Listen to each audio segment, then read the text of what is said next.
time for the Longines Chronoscope, a television journal of the important issues of the hour, brought to you every Monday, Wednesday, and Friday. A presentation of the Longines Whitnor Watch Company, maker of Longines, the world's most honored watch, and Whitnor, distinguished companion to the world-honored Longines.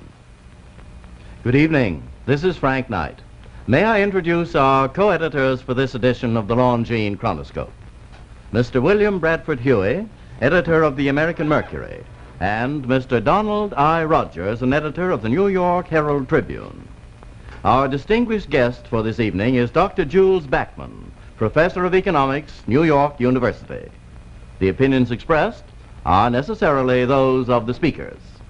Dr. Backman is one of the nation's leading experts on wages and prices, and as a former consultant of the Office of Price Stabilization, we'd like to explore some of your theories about the present state of the nation's business and the nation's economy.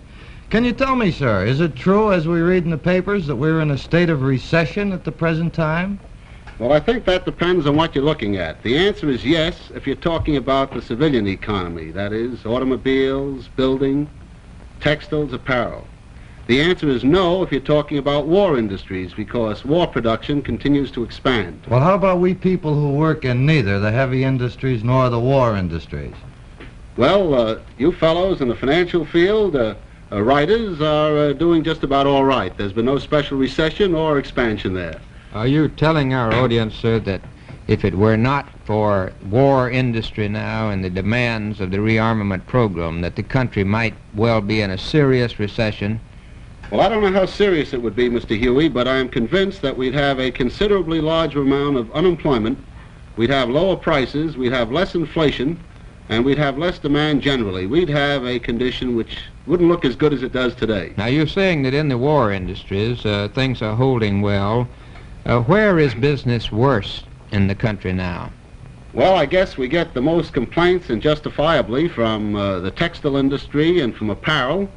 The television and appliance industry hasn't been doing too well. These days, you know, if you walk into one of these appliance stores, it's almost impossible to get out at any price. Well, very recently, they removed the credit restrictions. They removed Regulation W, which means that anyone can go in and charge things and pay for them over a longer period of time. Do you think that that will help the television and appliance industry, and perhaps the apparel industry as well? I think it'll help the appliance industry a little, but the real reason why appliances have not been selling is that the fellow who bought himself a television set a year ago, instead of waiting until he thought he could afford it in 1952, just doesn't buy it now. In other words, when the war broke out in Korea, many people rushed out to buy. Scare buying. Scare buying. And part of the problem we faced is that people have not been undertaking that type of buying now, and they haven't been doing the normal buying. Are the retailers paying now for what they reaped back right after the Korean War? Yes, they are, and I think if you look at the figures, you'll find that the extra amount of selling at that time is just about equal to the smaller amount of selling now. It's sort of canceled it. It's sort of canceled out. The public demand for goods is now going down. Is that correct, sir? I think the public demand for goods has gone down a little. Whether it's going down at this moment is difficult to say. It seems to be sort of stabilizing at a lower level than we had a year ago. And our audience is particularly interested in prices. Now, what about prices? Are they on their way down? Well, thus far we've had some good hints as to what may happen. Prices at retail usually are the last to fall. But I'm happy to say that at wholesale they have declined, and we've already had a considerable number of announcements of lower prices for appliances, for clothing, I guess about everything except fresh fruits and vegetables and rents. Now, you say you're happy to say that, sir. In other words, do you regard it as a good omen, as good for the American people for prices to come down? Well, Mr. Huey, when you see what the dollar buys, any step in the direction of buying a little bit more is a good omen. In other words, sir, you feel that it is perhaps a good sign if the wholesaler and the retailer do not make so much profit. It's not only a question of how much profit they make, it's a question of what we have to pay when we walk into a store. Now, if they sell a large volume of goods, they can make money even though they don't make as much on each unit. Call that turnover. Now, in this period where the war industries are holding, but where prices are coming down, who are the best paid people, the best paid workers in the American economy now? Well, the best paid workers generally are coal workers, steel workers, construction workers, automobile workers. They generally run anywhere from 25 to 50 cents above the average for all manufacturing industries. Aren't these the very workers who create most of the labor strife, looking for more higher increases in pay? They're usually in the forefront. Well, now, why is that, sir? Why are these industries, are they to blame for it, or who's to blame for the fact that they continually seek higher wages? Well, many of these workers are in industries which are essential to the war effort. And when something is scarce, as labor is in those industries, you go out and try and get it. In other words, these are the people that are in the best bargaining position to get higher wages. Well, yes, look at the contrast between the textile workers who are fighting to stay in the same place and, say, steel workers who are fighting to jump way ahead. The textile industry isn't doing too well. The steel industry moves along at capacity. In other words, it's an effort on the part of the steel industry to take advantage of the war situation to get a higher wage scale for themselves. You mean the steel workers? Yes, Steel I workers. think that that's the case. When there's a shortage of workers, they try to get more. When there's a surplus, they just don't get more. For example, in 1949, they didn't get wage increases, largely because business conditions were sort of settling down. Supply and demand working on the labor side. Very definitely. Well, don't you feel, however, that the textile, in the textile industry particularly, they're just waiting for the steel issue to be settled? Well, it's difficult to talk for the textile industry, but from what I've been able to find out about it, they're hoping they can get the same contracts they had before, because business has been pretty bad in that area. Now, Dr. Backman, our audience has heard a great many experts on the steel controversy. Now, some of them said they were speaking for the people, some for the government. We've had an able spokesman for industry. You perhaps could qualify as being objective. Now, how would you simplify the present steel controversy for our audience? Well, I'd say one thing we'd want to know is what is the economic position of the steel workers? How much money are they making compared with other workers? How much are their wages increased? More. Well, that's one aspect. The other question is how much have their wages increased recently? Well, now, we've had Mr. Arnold and others have talked about the catch-up, that it was necessary for the steel industry now to precipitate a crisis so that they could catch up. Now, what are they catching up to?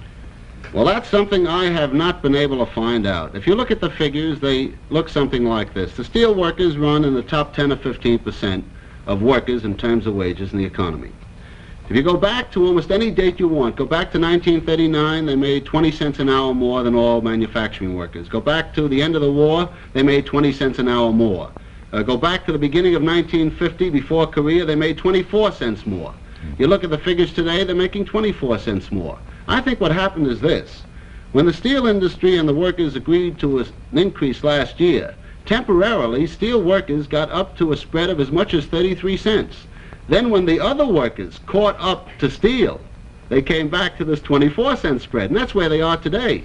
And if steel workers get an increase, I think it's pretty clear as to what will happen with other workers. The others will go ahead with them. Well, John L. Lewis seems to be waiting, aluminum, retailers, you can go right down the line. There are any number of industries. Now, when Mr. Ellis Arnold, the economic stabilizer, was on this program, he said that if the steel industry was given its price increases, it would cost the average American family about $400 a year, because the prices of other metals and other services, other supplies would go up along with steel, which perhaps was logical reasoning. But we never did explore the other side. Suppose the steel workers are given their wage increases. What will that cost the American family per year? Whether the steel industry gets a price increase or not, Americans generally are going to pay for the steel wage increase. If the steel industry gets no price increase, it will mean that the tax collections of the government will fall. And if that increase spreads throughout the economy, that fall in tax collections will run over $5 billion a year. And I might add that that runs well over $100 for every family in the country. In other words, every family in the country will pay over $100 a year for the steel wage increases.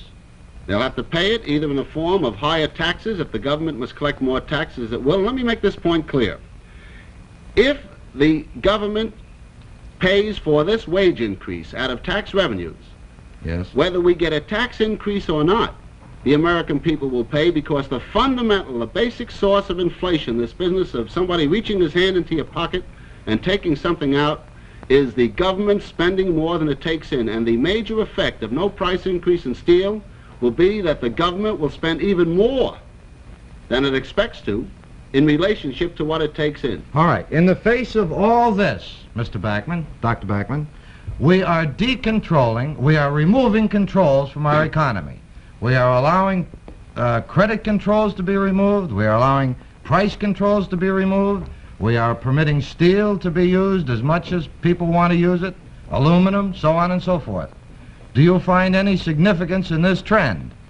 Well, it's interesting to me to find the administration going to Congress and saying they need a tight price control law at a time when they are lifting controls, and at a time when they are getting rid of credit controls, which are really basic to the whole problem of price rises and inflation. Of course, it's an election year. That might have something to do with it. Well, Dr. Backman, I'm sure that our audience very much appreciates your views, and thank you, sir, for being with us. The editorial board for this edition of the Longines Chronoscope was Mr. William Bradford Huey and Mr. Donald I. Rogers.